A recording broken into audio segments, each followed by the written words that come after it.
Hello friends, तो कैसे हैं आप सब। मैं हूं नेहा और आप देख रहे हैं आपका यूट्यूब चैनल इज अर्नर्स। यहाँ पर आपको सारी की सारी बीकॉम ऑनर्स एंड बीकॉम की कॉन्सेप्चुअल वीडियोस मिल जाएंगी। तो प्लीज़ सब्सक्राइब करें और साथ में अपने दोस्तों को भी शेयर करें ताकि इस सेमेस्टर और अपकमिंग सेमेस्टर में भी आपकी हेल्प हो सके। सो आज का हमारा टॉपिक है डिस्चार्ज ऑफ कॉन्ट्रैक्ट, कि कैसे एक कॉन्ट्रैक्ट हमारा ख़त्म होता है। ठीक है, ये हम पढ़ेंगे। तो देखो, जो हमारा कॉन्ट्रैक्ट है या तो डिस्चार्ज होगा या फिर टर्मिनेट होगा। ठीक है, अब क्या क्या होता है, कैसे कैसे डिस्चार्ज होता है हमारा। डिस्चार्ज बाय परफॉर्मेंस होता है, डिस्चार्ज बाय अग्रीमेंट होता है, discharge by lapse of time, discharge by operation of law, discharge by impossibility of performance law, discharge by breach of contract. ठीक है, तो डिस्चार्ज बाय परफॉर्मेंस में पहला है हमारा actual performance and attempted performance. देखो, एक्चुअल परफॉर्मेंस क्या होता है, जब दोनों ही पार्टी, जितनी भी पार्टी है, सब अपने अपने ऑब्लिगेशंस कंप्लीट कर दे। ठीक है, परफॉर्म कर दे, तो हमारा हो गया एक्चुअल परफॉर्मेंस। की परफॉर्मेंस जो थी वो हो गई है और जो कॉन्ट्रैक्ट है वो डिस्चार्ज हो चुका है। देन उसके बाद हमारा अटेम्प्टेड परफॉर्मेंस। अटेम्प्टेड परफॉर्मेंस में क्या होता है कि जो जिस पर्सन को अपनी परफॉर्मेंस करनी है वो पर्सन क्या करता है, ऑफर करता है अपने परफॉर्मेंस करने का। ठीक है, कि मैं कर देता हूँ, पर सामने वाला बंदा अगर उसको एक्सेप्टेंस ना दे, ठीक है, या उससे ना बोले तो वो नहीं करता, तो वो क्या होता है, हमारा ऑफर ऑफ परफॉर्मेंस होता है। देखो, लाइक जैसे हमारा यहाँ पे एग्जांपल की टेंडर वाला। ठीक है, टेंडर ए ने बी से टेंडर मंगवाया। ठीक है, अब बी ने बोला कि मैं टेंडर भेज देता हूँ, ए ने उसको जवाब नहीं दिया, नहीं मांगा उससे। ठीक है, तो वहाँ पे क्या हुआ, ऑफर ऑफ परफॉर्मेंस हो रहा है, अटेम्प्टेड परफॉर्मेंस हो चुका है। अब अगर ए उसको मना कर देता है तो वो क्या होगा, ब्रीच ऑफ कॉन्ट्रैक्ट हो जाएगा। ठीक है, और वो ब्रीच ऑफ कॉन्ट्रैक्ट के लिए बी क्या कर सकता है, स्यू कर सकता है। अब देखो, उसने बोल दिया कि बी ने फ़ोन करके बोल दिया कि मैं टेंडर भेज दूँ, तो अब ए ने कुछ नहीं बोला, तो अब ए उसको नहीं बोल सकता कि तुमने ब्रीच ऑफ कॉन्ट्रैक्ट किया है, क्योंकि बी ने तो बोला था कि मैं भेज दूँ, तुम्हें नहीं कुछ नहीं बोला। ठीक है, ए ने ही कुछ नहीं बोला, तो वहाँ पे बी के खिलाफ कोई भी सूट वगैरह नहीं हो सकता। ठीक है, देन उसके बाद हमारा discharge by agreement. Discharge by agreement में हमारे क्या क्या है, novation, alteration, rescission, remission and waiver. ठीक है, जो नोवेशन हमारा 62 में है, ऑल्टरेशन हमारा 62 में है, और रिसेशन हमारा 62 में है, रेमिशन हमारा सेक्शन 63 में है, वेवर हमारा सेक्शन 63 में है। ठीक है, पहला हमारा नोवेशन। नोवेशन क्या होता है कि हमारी जो पुरानी कॉन्ट्रैक्ट थी उसको कैंसिल करके उसको कैंसिल करके उसके रिप्लेस पे एक न्यू कॉन्ट्रैक्ट बनाया जा रहा है विद द सेम पार्टीज। ठीक है, कि जो हमारी पार्टीज थी वो वही है या फिर न्यू पार्टीज है। ठीक है, या फिर ओल्ड पार्टीज के बीच में वो न्यू कॉन्ट्रैक्ट बन रहा है, या फिर न्यू पार्टीज के बीच में वो न्यू कॉन्ट्रैक्ट बन रहा है। ठीक है, देन उसके बाद इसका example, A owes money to B under a contract. It is agreed between A, B and C that B should accept C as his debtor instead of ए।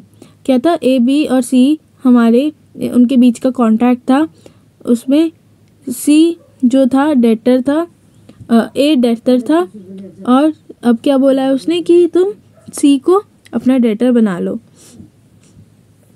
मतलब ए और बी कॉन्ट्रैक्ट में थे, ए जो था मतलब उसके पास वो डेटर था, ए डेटर था, बी क्रेडिटर था। ठीक है, अब बी के, ए और बी के बीच में ये अग्री हुआ कि बी अब क्या करेगा, सी को अपना डेटर मानेगा, ए को अपना डेटर नहीं मानेगा। तो किसके बीच में न्यू कॉन्ट्रैक्ट बन रहा है, बी और सी के बारे में बीच में। ठीक है, ए और बी का कॉन्ट्रैक्ट यहाँ पे रद्द हो रहा है।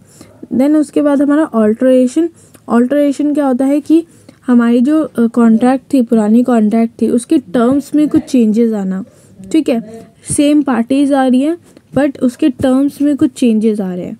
ठीक है, नोवेशन में क्या था, हमारी पार्टीज चेंज हुई थी, टर्म्स एंड कॉन्ट्रैक्ट्स हमारे सेम थे। ऑल्टरेशन में क्या हो रहा है, हमारी पार्टीज अलग हो रही है, terms and contract parties same हो रही है, टर्म्स एंड कॉन्ट्रैक्ट हमारे अलग हो रहे हैं। ठीक है, देन उसके बाद हमारा रिसेशन। रिसेशन मतलब कि कैंसिल कर देना, जो हमारा कॉन्ट्रैक्ट है उसको पूरा कैंसिल कर देना, उसके सारे के सारे टर्म्स या फिर कुछ टर्म्स को कैंसिल कर देना, ये हमारा रिसेशन होता है। ठीक है। रिसेशन में हमारे क्या क्या है, एग्जाम्पल क्या है, A promise to deliver certain goods to B at a certain date before the date of the performance A and B mutually agree that the contract need to be performed, the contract stand discharge by rescission. कि A ने promise किया था B को deliver करेगा goods, ठीक है। अब उससे परफॉर्मेंस से पहले ए एंड बी ने म्यूचुअली अग्री कर लिया कि अब कॉन्ट्रैक्ट करने की ज़रूरत नहीं है, परफॉर्म करने की ज़रूरत नहीं है, तो वो क्या हो गया, हमारा डिस्चार्ज हो गया बाय रिसेशन, कैंसिलेशन से, ठीक है। अब देखो इसमें सेक्शन हमारा क्या था, रिसेशन हमारा सेक्शन 62 का था, ठीक है। अब अगर हमारे सेक्शन 64 में क्या बोला गया है कि हमारे जो वॉइडेबल कॉन्ट्रैक्ट्स होते हैं, ठीक है, जो हमने पढ़ा था फ्री कंसेंट वाला, उन सब में हमारे क्या है, वॉइडेबल कॉन्ट्रैक्ट होते हैं। तो वो भी हमारा किस में आता है, रिसेशन में आता है। वहाँ पे वो अगर उसको वॉइड करा देता है तो वो हमारा कैंसिलेशन बाय रिसेशन हो जाएगा, ठीक है। उसने क्या करा, अपने पूरे कॉन्ट्रैक्ट को वॉइड करवा दिया है ना, कैंसिल करवा दिया। तो यहाँ पे क्या हुआ, जो भी पार्टीज़ ने पहले बेनिफिट उठाया था वो बेनिफिट क्या करेगा, उसको मतलब वापस देना होगा, ठीक है। और जिसने अपना दिया, मतलब जिसका लॉस हुआ था उसको वापस मिल जाएगा, जिसने बेनिफिट लिया था उसको क्या करना पड़ेगा, अपना वापस देना पड़ेगा, ठीक है। देन उसके बाद हमारा रेमिशन क्या होता है कि इसमें हम क्या करते हैं, हमारी जो कॉन्ट्रैक्ट थी उसमें से हम बोलते हैं कि तुम उससे कम परफॉर्मेंस, जितनी परफॉर्मेंस उसमें करनी थी उससे कम परफॉर्मेंस कर दो। लाइक यहाँ पे एग्जांपल में बोला है कि ए ने क्या किया था, बी से 500 रुपये उधार लिए थे। अब ए ने अग्री कर लिया कि बी से वो 250 रुपये लेगा, ठीक है। तो मतलब कम परफॉर्मेंस करी और पूरा का पूरा डेब्ट हमारा डिस्चार्ज हो गया।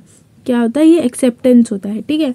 अगर देखो वो वहाँ पे ए जो था वो सिर्फ 250 रुपये लेके आता, ठीक है, और बी को पकड़ाता, अब बी बोलता कि नहीं मुझे ये एक्सेप्ट नहीं है, तो वहाँ पे वो रेमिशन नहीं होता।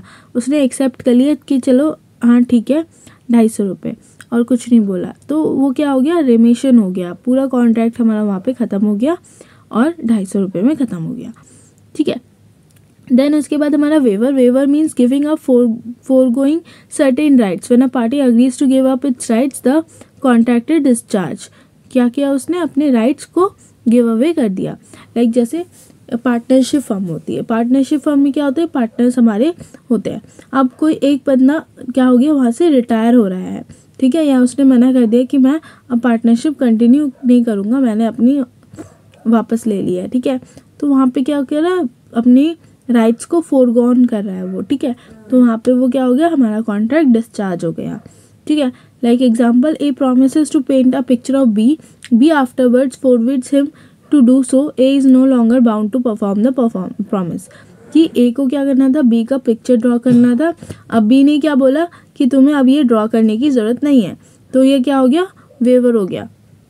अब उसने उसको मना कर दिया, उसकी जो राइट्स थे, वो ड्रॉ करने की राइट्स थे, वो उसने उसको हटा दिए, डिस्चार्ज कर दिया उसको वहाँ से, तो वो हमारा वेवर होता है, ठीक है।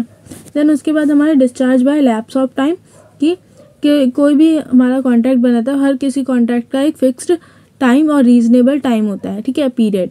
तो उस पीरियड के अंदर अगर वो पीरियड हो गया, ख़त्म हो गया, तो क्या होगा, वो हमारा क्या कहलाएगा, discharge by lapse of time. Time ख़त्म होने की वजह से जो हमारा जो एग्जिस्टिंग कॉन्ट्रैक्ट था वो ख़त्म हो चुका है। लाइक एग्जांपल, इसमें हमारे क्या होते हैं, टाइम बेड डेब्ट्स, जो कि हमारे जो भी डेब्ट्स होते हैं ना, वो हमारा 3 साल का होता है, ठीक है। अब 3 साल के बाद क्या किया, अब क्रेडिटर ने डेटर को स्यू नहीं किया, 3 साल हो गए डेब्ट को, अभी तक उसने डेब्ट पे नहीं किया और क्रेडिटर ने भी स्यू नहीं किया, तो वो हमारा क्या हो गया, टाइम बेड डेब्ट हो गया। अब क्रेडिटर हमारा उसको दोबारा स्यू नहीं कर सकता है, ठीक है। 3 साल ख़त्म होने के बाद रीजनेबल टाइम के अंदर आपको स्यू करना पड़ता है, नहीं तो फिर वो हमारा कॉन्ट्रैक्ट ख़त्म हो चुका होता है, अब उसको आप कुछ नहीं कर सकते। देन उसके बाद हमारा discharge bye operation of law, इसमें क्या है, हमारा पहला डेथ। कि देखो अगर डेथ में 2 केसेस है, अगर आपका जो कॉन्ट्रैक्ट था वो कैसा था, कि आपके जो पर्सन से कॉन्ट्रैक्ट था वो आपके उसके स्किल्स पे और एबिलिटी के बेसिस पे था कि उसका काम कोई और नहीं कर सकता, ठीक है। तब तो वहाँ पे क्या होगा कि ऐसे पर्सन की मौत होने से वो कॉन्ट्रैक्ट पूरा ख़त्म हो जाएगा, ठीक है। पर अगर वो स्किल वाला नहीं था, एबिलिटी वाला नहीं था, वो काम उसका कोई भी कर सकता था, तो वो वहाँ पे क्या होगा, फिर वो कंटिन्यू होगा और वो किस पे पास ऑन हो जाएगा, लीगल रिप्रेजेंटेटिव पे पास ऑन हो जाएगा। लाइक एग्जांपल पेंटर, ठीक है। अब वो पेंटर जो है वो क्या है, हमारा स्किल एंड एबिलिटी वाला है। अगर पेंटर मर जाता है तो वो वहाँ पे क्या हो जाएगा, हमारा कॉन्ट्रैक्ट वो हो जाएगा, डिस्चार्ज हो जाएगा, ठीक है। पर अगर कोई बिजनेस है, ठीक है, अब बिजनेस में एक सोल प्रोप्राइटर मान लेते हैं कि मतलब HUF मान लेते हैं कि देखो अगर बिजनेस है, ठीक है, कर्ता मर गया तो कर्ता मरने के बाद कोई और जो फैमिली मेम्बर होगा वो उसको संभालेगा, है ना। तो वहाँ पे क्या है, वो जो डेथ की वजह से वहाँ पे कुछ फ़र्क नहीं पड़ा, जो कॉन्ट्रैक्ट है वो कंटिन्यू करेगा, बस किस पे होगा, अब जो लाइबिलिटी और राइट्स थे हमारे जो कर्ता के, वो अब किस पे पास हो जाएंगे, उस फैमिली मेम्बर पे जो भी उसका अब न्यू कर्ता बना है, मैनेजर बना है, ठीक है। देन उसके बाद इंसॉल्वेंसी की, कोई भी एक पर्सन जब इंसॉल्वेंट हो जाता है तो उसका सारा का सारा जितने भी कॉन्ट्रैक्ट है वो पूरा डिस्चार्ज हो जाता है। वो जिस कॉन्ट्रैक्ट में प्रॉमिसर है, प्रॉमिसर, ठीक है, प्रॉमिसी नहीं प्रॉमिसर जो होता है, वो अगर इंसॉल्वेंट हो जाए तो वो उसके कॉन्ट्रैक्ट में वो डिस्चार्ज हो जाता है। क्योंकि देखो, क्योंकि पहले भी बताया था कि कैपेसिटी वाले में कि इंसॉल्वेंट पर्सन हमारा नहीं आ सकता है ना, वो अदर डिस्क्वालीफाइड वाले में इंसॉल्वेंट पर्सन हमारे कॉन्ट्रैक्ट फॉर्म नहीं कर सकते, ठीक है। तो इंसॉल्वेंट अगर वो कॉन्ट्रैक्ट में आने के बाद हुआ तभी वो वहाँ से डिस्चार्ज हो जाएगा। देन उसके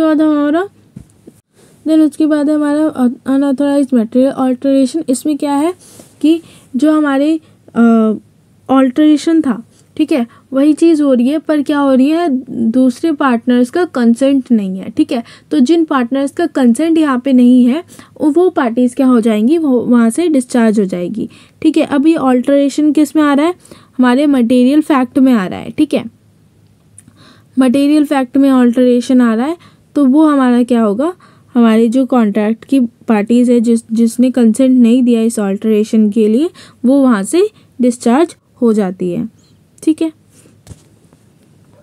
देन उसके बाद मर्जर मतलब कि किसी एक पर्सन के साथ अगर तुम्हारे 2 कॉन्ट्रैक्ट बने हुए हैं या फिर बहुत सारे कॉन्ट्रैक्ट बने हुए हैं तो जो सबसे बड़ा कॉन्ट्रैक्ट होगा वो रहेगा और बाकी जो छोटे कॉन्ट्रैक्ट है वो रद्द हो जाएंगे। लाइक जैसे एग्जांपल, हम शॉप पे जाते हैं, ठीक है, हम अगर उससे क्रेडिट परचेजेस कर रहे हैं तो क्या होता है कि पहली बिल हमारी क्रेडिट की थी, ठीक है, फिर दूसरे दिन हम गए तो दूसरे दिन में हमारी जो वो पहले वाले दिन की जो बिल थी वो कैंसिल करके उसकी अमाउंट अब उस पर चढ़ा दी जाती है न्यू वाले बिल में, और न्यू बिल हमें फॉर्म हो करके दिया जाता है, ठीक है।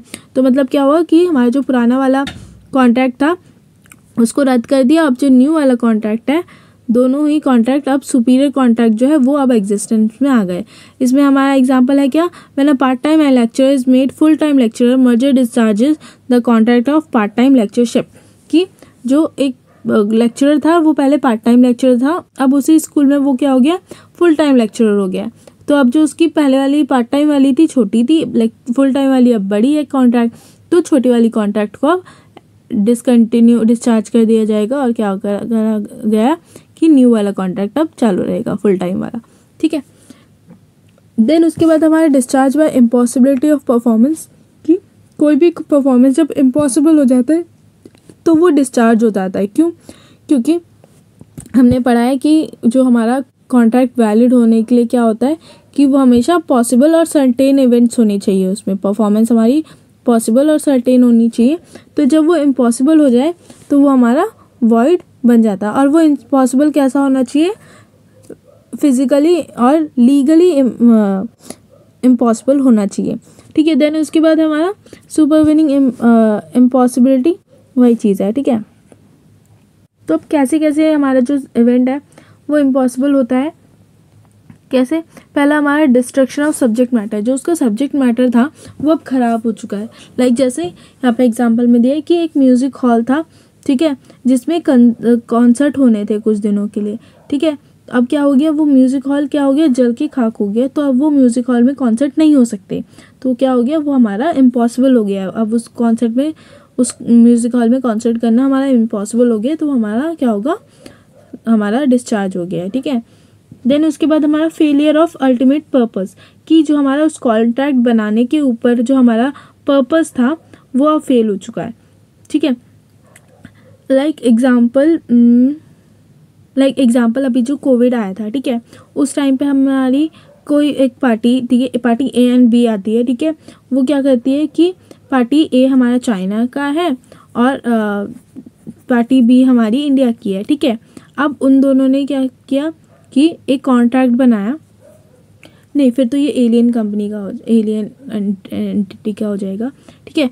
तो फेलियर ऑफ अल्टीमेट पर्पस क्या है कि वहाँ पे क्या है कि जो उनका पर्पस था उस कॉन्ट्रैक्ट को बनाने के पीछे का जो पर्पस था वो वहाँ पे ख़त्म हो चुका है, ठीक है। यहाँ पे किसी को हार्म नहीं पहुँच रहा है, कोई प्रॉपर्टी हार्म नहीं हुई है, पर क्या था, पर्पस हमारा वहाँ पे ख़त्म हो जाएगा है। लाइक एग्जाम्पल कि दो फ्रेंड्स हैं, ठीक है, दो फ्रेंड्स हैं, अब एक लड़का एक लड़की है। अब लड़के को कोई एक पसंद आ जाती है, तो लड़की को बोलता है कि तू इससे दोस्ती कर ले, फिर तू मेरी इससे दोस्ती करवा दियो, ठीक है। तो अब लड़की ने उससे दोस्ती कर ली। अब वो दोस्ती करने के बाद उसको पता चलता है कि उसका पहले से एक बॉयफ्रेंड है, ठीक है। अब क्या हुआ कि अब लड़का जो है, अब बॉयफ्रेंड के लिए तो उसको करना था ना, अब जब उसका एक बॉयफ्रेंड है तो वहाँ पे क्या हुआ, उसका जो अल्टीमेट पर्पस था वो ख़त्म हो गया। तो वहाँ पे जो हमारा कॉन्ट्रैक्ट था वो हमारा इम्पॉसिबल हो गया, अब वो पॉसिबल नहीं है, ठीक है। वैसे तो बॉयफ्रेंड में तो भाई बोलोगे कि वो हो सकता है, ब्रेकअप हो सकता है, हाँ, पर एज अ मैरिज तुम सोच लो फिर, ठीक है। देन उसके बाद हमारा डेथ और personal incapacity of the promisor, वही वाली चीज़ कि पर्सनल स्किल है अगर तुम्हारा और पर्सनल स्किल है किसी का, तो वहाँ पे अगर उसकी डेथ हो जाती है तो वो हमारा वहाँ पे डिस्चार्ज हो जाता है हमारा कॉन्ट्रैक्ट एज इम्पॉसिबिलिटी, ठीक है। देन उसके बाद हमारा चेंज ऑफ लॉ, कि अगर लॉ में कोई चेंज आया है और उसकी वजह से हमारा जो कॉन्ट्रैक्ट है वो इम्पॉसिबल हो गया है, तो भी हमारा जो कॉन्ट्रैक्ट है वो डिस्चार्ज हो जाएगा, क्योंकि लॉ अगर ने मना किया दिया है तो वो हमारा क्या होगा, अनलॉफुल हो जाएगा, और अनलॉफुल तो फिर ख़त्म ही है ना। देन उसके बाद हमारा आउटब्रेक ऑफ वॉर, कि वॉर होने की वजह से जो हमारा कॉन्ट्रैक्ट है वो हमारा डिस्चार्ज हो गया, ठीक है। देखो पहले मतलब क्या है कि पहले से हमारा कॉन्ट्रैक्ट बना हुआ आ रहा था, ठीक है। उसके बाद जैसे वो मैं कोविड वाला बता रही थी कि उन्होंने क्या किया, ए एंड बी दो बाहर के, एक बाहर का है, एक चाइना का है, एक इंडिया का है, दोनों ने कॉन्ट्रैक्ट बनाया। अब क्या हो गया, उनके बीच में कोविड के टाइम पे वॉर हो गई, ठीक है। तो वॉर हो गई तो अब दोनों के बीच का जो कॉन्ट्रैक्ट था वो क्या होगा, डिस्चार्ज हो जाएगा। क्यों? क्योंकि हमारी एलियन कंपनी एलियन एनिमी के साथ हम वॉर में, अगर वॉर के टाइम पे हैं कॉन्ट्रैक्ट में, तो हमारा क्या है, अनलॉफुल हो जाता है, और ये वॉइड अब इनिशियो भी है हमारा, ठीक है। फिर उसके बाद हमारा cases not covered by supervening impossibility, ऐसे कौन से केसेस है जिसमें हमारा इम्पॉसिबल नहीं होता है, हमारा डिस्चार्ज नहीं होता है एज इम्पॉसिबल कह के, ठीक है। तो क्या है, डिफ़िकल्टी इन परफॉर्मेंस, की डिफ़िकल्टी मतलब डिफ़िकल्ट है परफॉर्मेंस करना बट इम्पॉसिबल नहीं है परफॉर्मेंस करना। लाइक जैसे चांद पे जाना, ठीक है। अब वो कोई वो जो प्रेमिका प्रेमी को बोलते हैं कि मैं तुम्हारे लिए चांद पे चला जाऊँगा, ठीक है। अब वो चांद पे चला जाऊँगा वाला अगर वो चांद तारे तोड़ के लाने वाला बोल रहे तो वो वहाँ पे इम्पॉसिबल है। पर चांद पे जाना अगर वो नासा मतलब साइंटिस्ट वगैरह है तो उसके लिए थोड़ा पॉसिबल है, ठीक है। अगर वो एस्ट्रोनॉट बनना चाहता है, ठीक है, तो उसके लिए वो पॉसिबल है, ठीक है। तो वहाँ पे उसके लिए डिफ़िकल्ट है बट पॉसिबल है, ठीक है। तो वहाँ पे वो नहीं होता, हमारा इम्पॉसिबल नहीं होता है, ठीक है। देन उसके बाद हमारा कमर्शियल इम्पॉसिबिलिटी क्या है कि हमारा कॉन्ट्रैक्ट पहले से बना हुआ है, पर अब क्या हो गया, कुछ ऐसा इवेंट हो गया है जिसकी वजह से अब वो अगर उस कॉन्ट्रैक्ट को परफॉर्म करता है तो उसको प्रॉफिट उतना नहीं मिलेगा जितना वो उसको ना करने पे मिलेगा। जैसे अभी हमारे एग्जांपल, ए ने बी को कॉन्ट्रैक्ट दे रखा है कि तुम मुझे 50 किलो कुछ भी 50 यूनिट्स तुम मेरे को गुड्स बेचोगे, ठीक है। अब क्या हुआ, मार्केट में कुछ ऐसा इवेंट हुआ जिसकी वजह से उस गुड की जो डिमांड है वो बहुत ज़्यादा बढ़ गई है, ठीक है। तो अब अगर वो जो सेलर है वो अगर इसको कॉन्ट्रैक्ट में ना देकर उसको मार्केट में बेचे तो फिर क्या होगा, उसको जो डिमांड हो, मतलब जितना वो रेट देगा उतने में लोग मांगना चालू कर देंगे, क्योंकि जब हमारी डिमांड बढ़ती है तो हमारी प्राइस बढ़ती है ना। तो वो क्या होगा, अब उसके लिए जो कॉन्ट्रैक्ट है वो कॉन्ट्रैक्ट परफॉर्म करना प्रॉफिटेबल नहीं है जितना वो ना करने पे होगा, पर फिर भी क्या है, वो वहाँ पे हमारा जो कॉन्ट्रैक्ट है वो डिस्चार्ज नहीं होता है, ठीक है। देन उसके बाद impossibility due to behaviour of a third person, किसी एक थर्ड पर्सन की वजह से हमारे जो कॉन्ट्रैक्ट था वो हमारा इम्पॉसिबल हो गया है, तो ऐसे में भी हमारा जो कॉन्ट्रैक्ट है वो हमारा डिस्चार्ज नहीं होता है। एग्जाम्पल यहाँ पे दिया हुआ है कि X enter into a contract with Y for the sale of certain goods to be produced by Z, a manufacturer of the goods. Z does not manufacture the goods. X is liable for the damages. कि X और Y contract में आए थे जिसमें कि लिखा था कि Z वो गुड्स मैन्युफैक्चर करेगा, उस गुड्स के सेल के लिए वो आए थे कॉन्ट्रैक्ट में। अब वो जो Z है उसने मैन्युफैक्चर नहीं किया, तो X और Y जो है अभी तक उनका कॉन्ट्रैक्ट डिस्चार्ज नहीं हुआ है। एक्स को क्या करना पड़ेगा, उसके डैमेजेस के लिए वो लायबल होगा, ठीक है।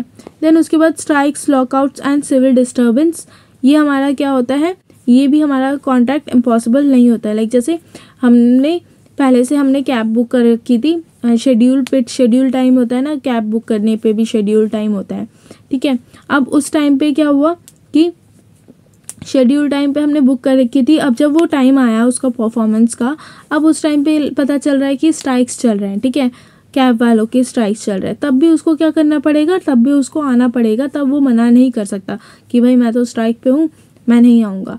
हमने उसको पहले से ही कॉन्ट्रैक्ट कर रखा था तो उसको वहाँ पे आना पड़ेगा, ठीक है। देन उसके बाद हमारा पार्शियल इम्पॉसिबिलिटी क्या है कि when there are several purposes for which a contract is made, failure of one of the objects will not terminate the contract, कि कुछ पार्ट में हमारी जो इम्पॉसिबल हो गई है तो हमारा पूरा का पूरा कॉन्ट्रैक्ट जो होगा वहाँ पे डिस्चार्ज नहीं होगा, ठीक है। एग्जांपल यहाँ पे बोला है, company agreed to let a boat to H to view the naval review at the coronation to cruise round the fleet. Due to the illness of the king, the naval review was cancelled, but the fleet was assembled, ठीक है। तो क्या हुआ, एक view हमारा देखना cancel हो गया और दूसरा व्यू चल रहा है, ठीक है। तो यहाँ पे हमारा जो कॉन्ट्रैक्ट है वो डिस्चार्ज नहीं हुआ है, दूसरा व्यू हम देखने जाएंगे, ठीक है।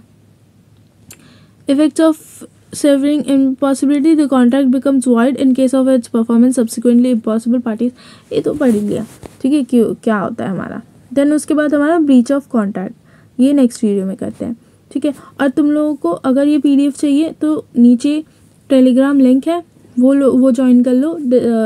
पिन मैसेजेस पे जाओगे तो तुम्हें ड्राइव लिंक मिल जाएगा, उसमें तुम्हारी ये मिल जाएगी, ठीक है। मिलते हैं नेक्स्ट वीडियो में, बाय बाय।